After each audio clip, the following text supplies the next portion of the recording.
আসসালামু আলাইকুম। সবাইকে বিশেষ ফন্টেসের পক্ষ থেকে আজকের নতুন একটি ক্লাসে স্বাগত জানাচ্ছি।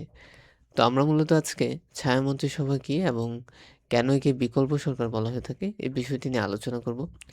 পাশাপাশি হচ্ছে আপনার আন্তর্জাতিক রাজনীতিতে গুরুত্বপূর্ণ পরিভাষা নিয়ে কথা বলব।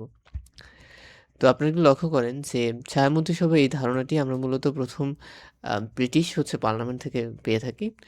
যেখানে বলা হচ্ছে যে ছায়া মন্ত্রিসভা হচ্ছে আপনার প্রধান বিরোধী দলের নেতার দ্বারা মনোনীত জ্যেষ্ঠ মুখপাত্রের একটি দল, যেটি সরকারের মূল মন্ত্রিসভার আয়না হিসেবে কাজ করে।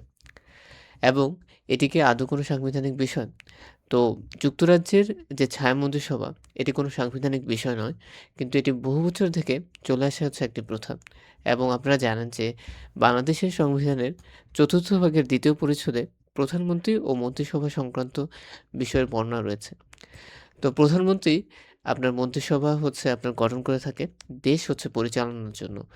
এবং ছায়া মন্ত্রিসভার কাজ হচ্ছে যে সদস্যরা ছায়া মন্ত্রিসভার সদস্য হিসেবে মনোনীত হন, তারা এই মন্ত্রীর কাজগুলো নিবিড়ভাবে হচ্ছে পর্যবেক্ষণ করে, প্রয়োজনীয় প্রশ্ন এবং হচ্ছে চ্যালেঞ্জের মাধ্যমে সরকারের যে স্বচ্ছতা ও জবাবদিহিতা সেটি নিশ্চিত করে দেশের স্বার্থে বিকল্প সরকারের ভূমিকায় অবতীর্ণ হয়। তো এই বিষয়টা আপনারা বুঝতে পেরেছেন। আপনারা জানেন যে গণতান্ত্রিক যে ব্যবস্থা সেখানে বিরোধী দলকেই আপনার হচ্ছে বিকল্প সরকার বলা হয়ে থাকে।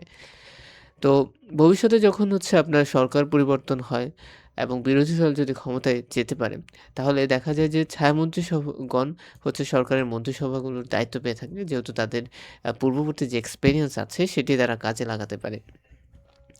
তো এইজন্য হচ্ছে আপনার ছায়া মন্ত্রিসভার একটি গুরুত্ব কিন্তু রয়েছে।